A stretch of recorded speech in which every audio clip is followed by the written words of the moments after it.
following episode is brought to you by the American Urological Association. This special episode comes to you from the AUA Update Series, Volume 44, Lesson 18, Multidisciplinary Evaluation and Management of Pelvic Pain in Women. The AUA Update Series is renowned for delivering high-quality lessons to practicing urologists, fellows, and residents.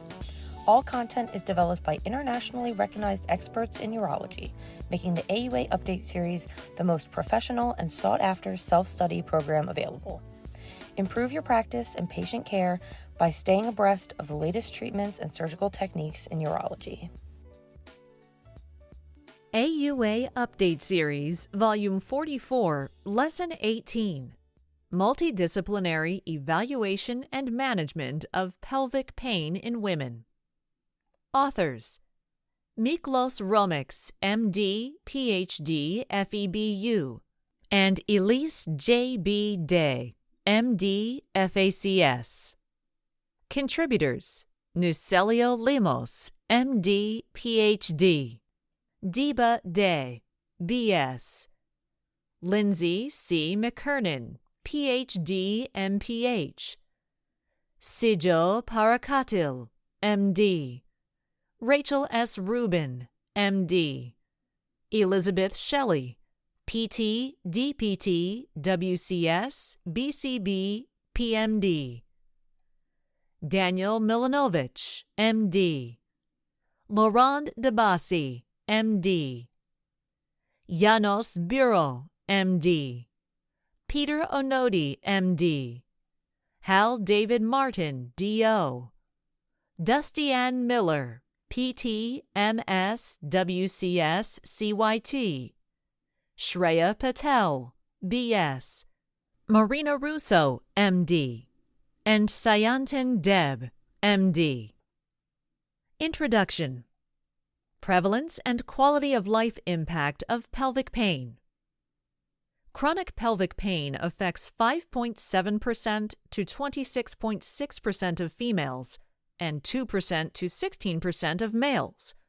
For perspective, approximately 11.6% of the U.S. population suffers from diabetes. Perspective on the role of the urologist in the treatment of chronic pelvic pain. Urologists are often the frontline provider for those with chronic pelvic pain. Given the multifactorial etiologies, treatments targeting the genitourinary organs alone may not provide benefit. The urologist can optimize quality of care for chronic pelvic pain and practice experience by identifying multidisciplinary colleagues with skills in pain and clinic staff, such as advanced practice providers, nurses, nurse navigators, and medical assistants with an interest in complex populations. This AUA lesson provides tools to improve efficacy and satisfaction in caring for those with chronic pelvic pain. Differential diagnosis of pelvic pain. Frequently encountered etiologies of pelvic pain. Chronic pelvic pain involves an interplay of urological, gynecological, gastrointestinal, musculoskeletal, neurological, vascular, rheumatologic, psychosocial, and other conditions. Neuroanatomy of pelvic floor sensitization, central sensitization, and pelvic floor crosstalk. Identification of localized versus multi-system chronic pelvic pain is an important distinction in the diagnostic approach. For example, pain clearly localized to an organ, for example, pain with bladder filling, directs urologic management. Pain in a peripheral nerve distribution chronologically associated with a surgical procedure is suspicious for intrapelvic nerve entrapment involving the lumbosacral plexus. On the other hand, systemic pain suggests central or peripheral sensitization, neuroinflammatory, rheumatologic, or other conditions. Central sensitization of pain involves the physiology of the pain response. Neuronal sensitization, as a consequence of an initial insult, can lower the threshold at the dorsal horn, expanding the receptive field. Peripheral stimuli then amplify, producing cutaneous allodynia and visceral hyperalgesia, stimuli that are normally subthreshold that can lead to organ sensitization, or true hyperalgesia, non-noxious stimuli that are interpreted as pain. Crosstalk emerges between organs, viscerovisceral sensitization, and with the pelvic floor or other somatic areas, also known as viscerosomatic sensitization. Both pain inhibitory and pain facilitatory pathways originating from the brain modify the efferent message. Treatment includes central nervous system targeted cognitive therapies. Chronic pelvic pain has additionally been associated with peripheral nerve dysfunction in the form of small fiber neuropathy, a promising clinical development that warrants further clinical study, as small fiber neuropathy is a nonspecific finding seen in numerous chronic pain conditions. Small diameter somatic and autonomic unmyelinated C fibers and thinly myelinated A delta fibers orchestrate sensory and autonomic functions. Urologists encounter patients with undiagnosed small fiber neuropathy secondary to its impact on the genitourinary autonomic nerves, male erectile dysfunction in 58%, urinary symptoms in 33%, bladder neck obstruction, detrusor dysfunction, persistent genital arousal disorder, and chronic pelvic pain. Patients with these and other autonomic symptoms, irritable bowel syndrome, arrhythmia, orthostasis, gastroparesis, and chronic overlapping pain syndromes, migraine, endometriosis, fibromyalgia, should be referred to a neurologist familiar with autonomic dysfunction. Neurological examination is typically normal, as reflexes test for large fiber neuropathies. In the author's experience, diagnosing small fiber neuropathy provides validation with an identified cause in 40% of cases, some of which are reversible, for example, diabetes, sarcoidosis, celiac, B12 deficiency, and Lyme. Additionally, treatment can be tailored toward neuropathic pain medications, intravenous lidocaine, or immunoglobulin. Practical evaluation of pelvic pain. The following general approach is recommended. Start fresh and hear the story from the patient. The majority of pelvic pain experts assert that the diagnosis lies in the history. Tell me the whole story of your pain. Request pre-documentation of current symptoms, complete medical history, prior diagnostics, and trials of therapy to improve thoroughness and efficiency. Budget 30 to 45 minutes for a new evaluation, and split visits into more time where needed, including virtual, to reduce mutual burden. Perform a targeted examination. Use a universal trauma-informed approach. Principles are safety, choice, collaboration, trustworthiness, and empowerment.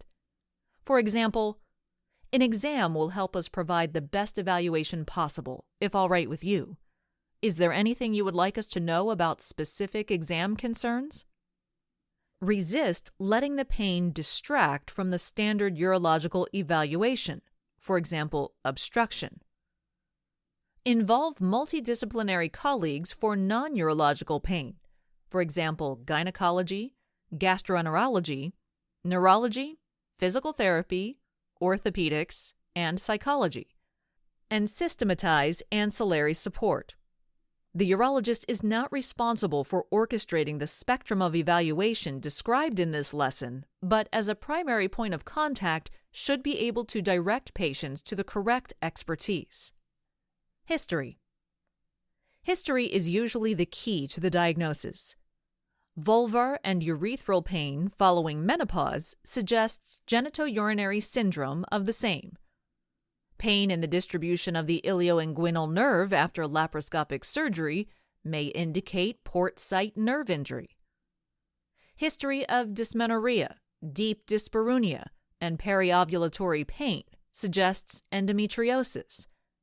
Perineal pain in association with an S2 radiculopathy raises suspicion for sacral pathology.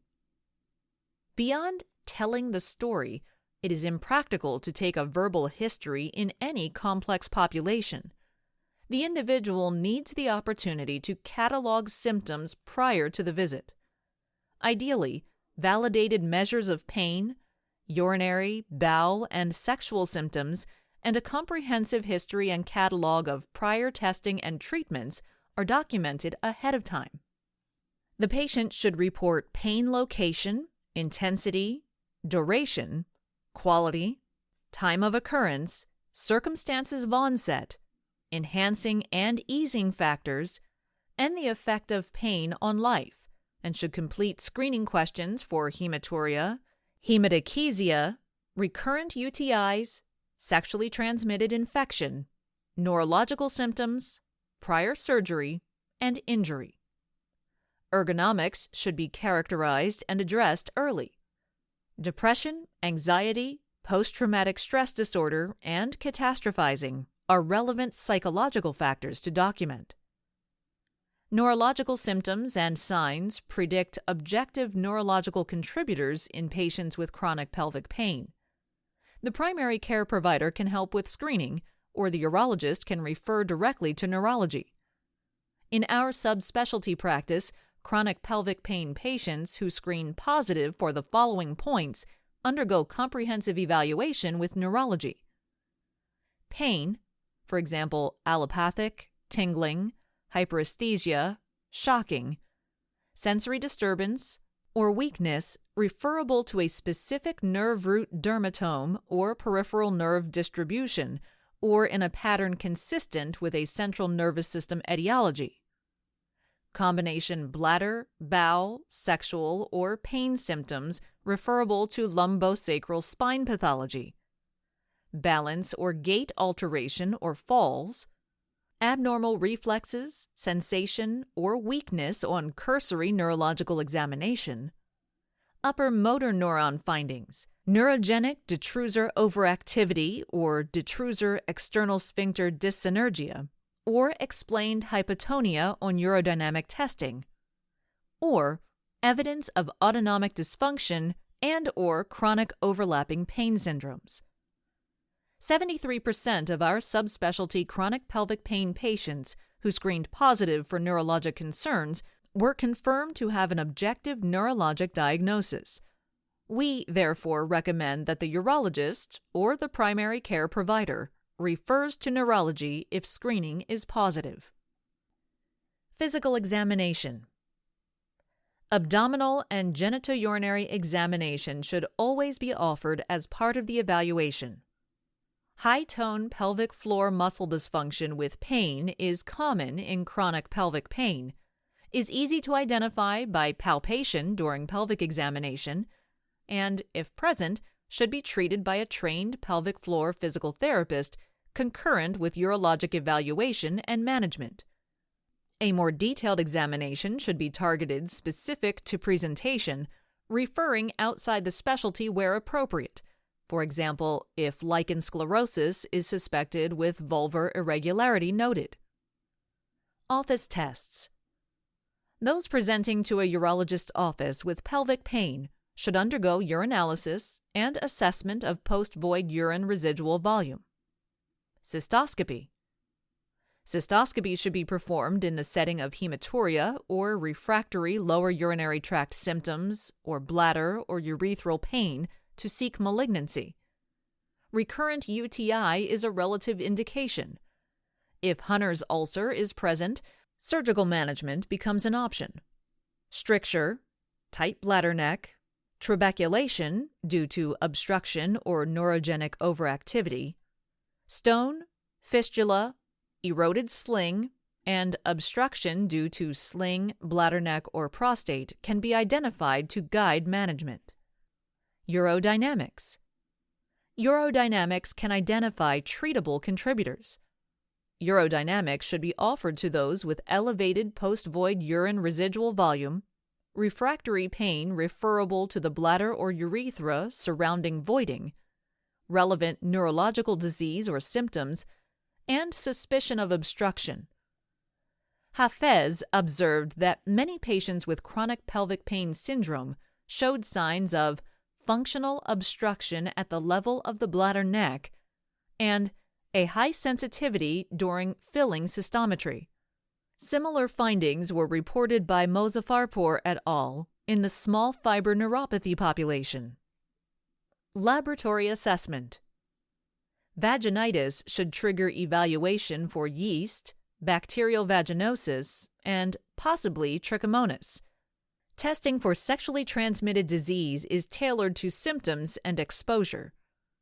Testing for ureaplasma and mycoplasma is beyond the scope of this lesson, but the authors treat, including partners, empirically once using doxycycline 100 milligrams twice daily for 7 days without follow-up testing. Concern for systemic neuropathy triggers neurological screening laboratory tests, for example, Lyme or B12, with the internist or neurologist. Imaging.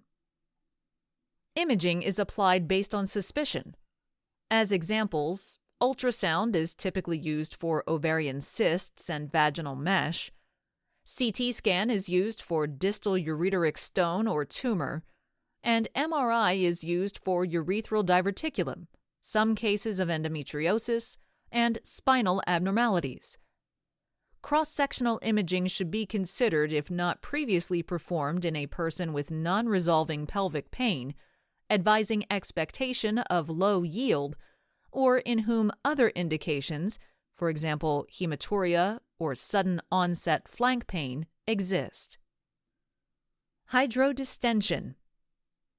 The European Association of Urology, or EAU, guidelines on chronic pelvic pain state that hydrodistension has a limited therapeutic role. The AUA interstitial cystitis or bladder pain syndrome guidelines list it as an option. If undertaken, it should be short duration and low pressure, for example, 2 minutes twice at 80 centimeters of water, and it should only be repeated if clearly helpful. The authors perform it rarely, typically in those with a history of relief from the procedure. Testing ordered by other specialties. Neurology typically orders electromyography to look for radiculopathies or to detect neuromuscular abnormalities in those with systemic complaints and a non-focal examination. Pudendal electromyography is useful to interrogate the S2 to S4 levels if available. Small fiber neuropathy is considered by neurology in multifocal pain after ruling out large fiber neuropathy. Examination, electromyography, and/or MRI. Skin biopsy shows reduced nerve and sweat gland density in the distal lower extremities. Additional techniques include corneal confocal microscopy, visualizes small nerve fiber loss directly, and autonomic testing, demonstrates dysfunction of small fibers. Diagnostic peripheral nerve blocks can confirm pain referable to a specific peripheral nerve.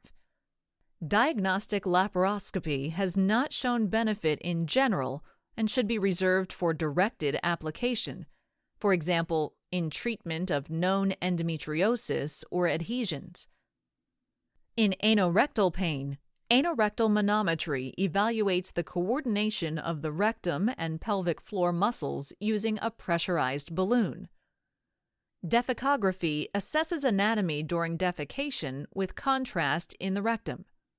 Colonic transit, SITS marker, studies assess motility throughout the gastrointestinal tract. Anoscopy and colonoscopy assess for fissure, neoplasm, and inflammatory bowel disease. Management of pelvic pain. Management of chronic pelvic pain is multimodal, treating the underlying condition, the pain itself, or both. For example, in urethral diverticulum, pelvic floor physical therapy for coexisting reactive pelvic floor muscles can improve the postoperative pain outcome. A pragmatic list of interventions is available, and it can be useful in exploring the next steps in management by class. Urologists can provide home strategies for flares, for example, transcutaneous electrical nerve stimulation unit, phenazopyridine. Multidisciplinary colleagues should be involved early, for example, recommending gastroenterology for constipation or neurosurgery for Tarlov's cyst. Lifestyle, dietary, exercise, etc. Dietary interventions can be helpful. Limitation of coffee, carbonated beverages, and acidic food can lessen symptoms of interstitial cystitis or bladder pain syndrome, and likewise limitation of fermentable oligo, di, and monosaccharides and sorbitol can lessen symptoms of irritable bowel syndrome. Healthy whole foods higher in antioxidants, certain vitamins, D, magnesium, B1, B6, B7, B12, and low-inflammatory diets are thought to reduce prostaglandins and thromboxane A2 biosynthesis. Data support turmeric and ginger. Likewise, data support omega-3 fatty acids, vitamin E, vitamin B1, vitamin B3, and magnesium in endometriosis. There is strong evidence for sleep hygiene and exercise in the management of chronic pain. Simple interventions such as lists of vulvar irritants and calming agents, stretches, ergonomics, and relaxation strategies can help. Medications. Choice of medication is directed to either specific organ-based pain complaints or treating the pain globally. The EAU guidelines explore medications in detail with available data. Bladder installations, for example, a combination of heparin, lidocaine, sodium bicarbonate, gentamicin, hydrocortisone, or hyaluronic acid, and chondroitin sulfate, can be helpful for bladder-centric pain. Alpha blockers can be helpful for bladder neck obstruction with urethral pain. And topical vaginal estrogen can be helpful for postmenopausal vulvourethral pain. Antimicrobials are reserved for culture-positive UTI, empiric pending culture results for urgent symptoms, or vaginal infection. Often, history helps with selection of medication. If pain is reduced after a glass of wine, therapeutic choice can target muscle relaxation, for example, vaginal Valium suppository or tizanidine. In neuropathic pain, neuromodulators such as gabapentin or duloxetine are favored. The primary care provider can collaborate in medical management. Urologists should strongly consider involvement of pain management for controlled substances and more creative neuropathic pain approaches. Pelvic floor physical therapy. Where relevant, conservative approaches are preferred to medication.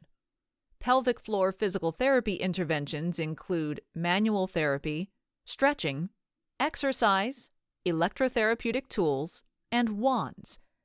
There is growing evidence that these techniques are effective in the management of chronic pelvic pain, and the majority of guidelines relevant to chronic pelvic pain recommend them. The EAU, the Canadian Urological Association, the AUA. Botulinum toxin and sacral neuromodulation.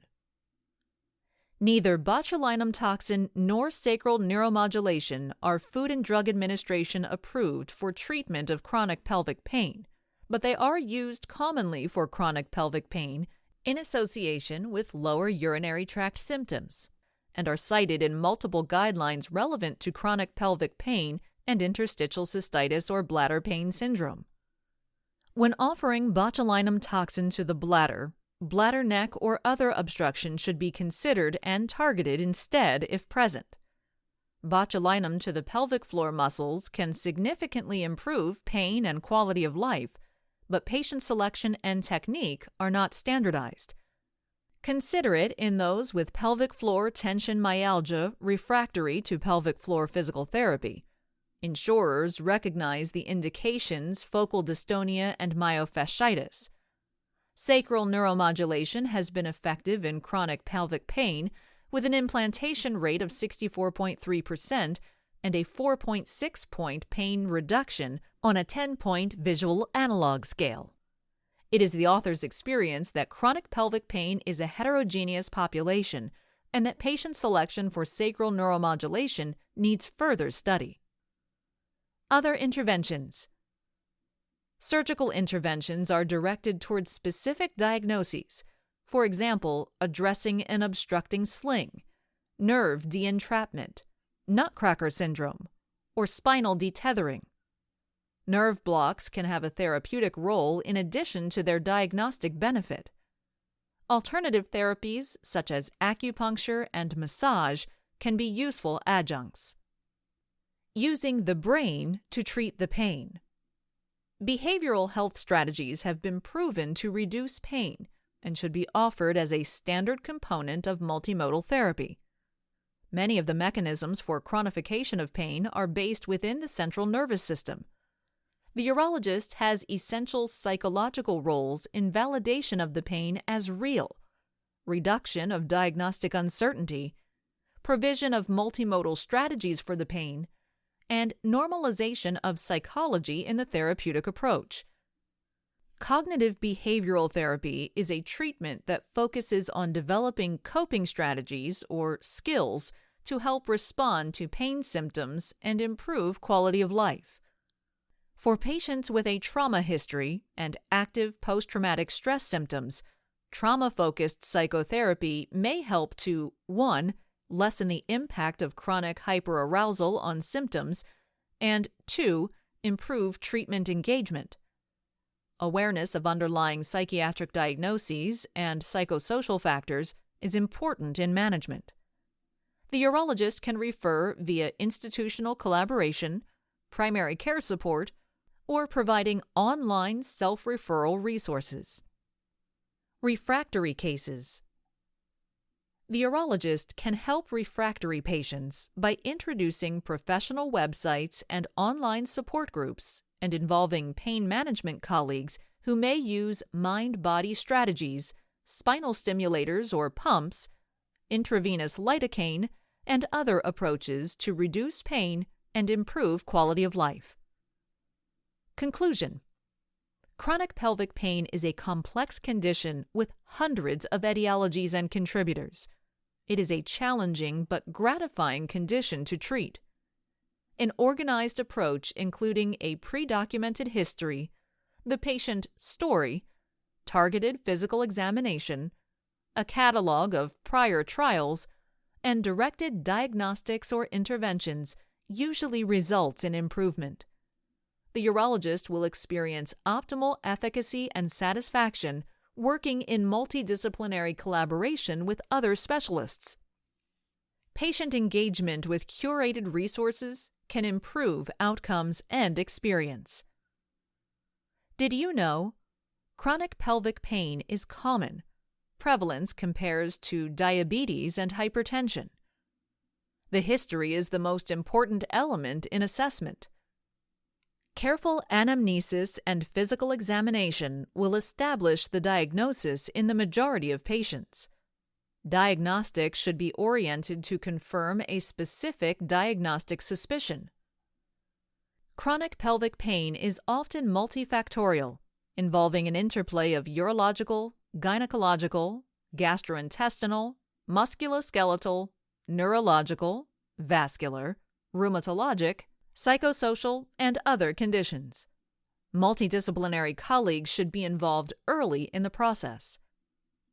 Most refractory cases of chronic pelvic pain involve an incomplete diagnosis. Central sensitization, interorgan crosstalk, and peripheral nerve dysfunction, such as small fiber neuropathy, can be major factors in the abnormal or enhanced perception of pain. Even if there is no clear cause or mechanism, there are many ways to ease pain. Mindfulness, relaxation practices, cognitive behavioral therapy, altering dietary and ergonomic habits, maintaining exercise, and relapse prevention support groups can all decrease pain and restore life quality. Editorial comment. This lesson, written by passionate subspecialists in this field, is an excellent illustration on how the practicing urologist can coordinate referrals to specialists and services within the community to facilitate the comprehensive care of women with pelvic pain. Often, when I reach out in my community, I am asked, why are they here? The authors skillfully know what we can look for on our evaluation and how to communicate to the consultants the information we seek or treatments we feel will serve our patients best. As this lesson illustrates, pelvic pain is most often not a bladder or pelvic-centric problem. This lesson provides us with an insight of multiple possible etiologies as well as avenues of treatment, not accomplished by a urologist alone. It is this knowledge and awareness that will facilitate our guidance in the holistic care of these women. J. Christian Winters, MD, Editor, Update Series.